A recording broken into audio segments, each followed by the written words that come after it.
May mga pamana na hindi inilalagay sa museo, isinasabuhay, isinasayaw.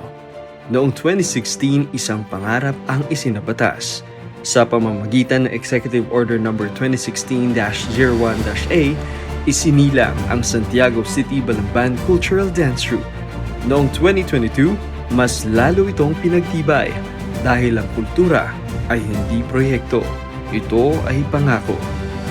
Bawat indak may katumbas na pag-asa, bawat pagtatanghal may tulong para sa pag-aaral. Dito, ang talento ay may direksyon at ang pangarap may pagkakataon.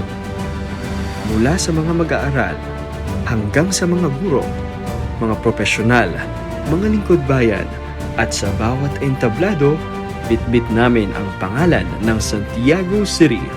Ito ang aming kultura. Ito ang aming pagkakakilanlan. Santiago City Balamban Cultural Dance Troupe. Hindi lamang isang grupo ng mananayaw, isang institusyon, alagad ng kultura.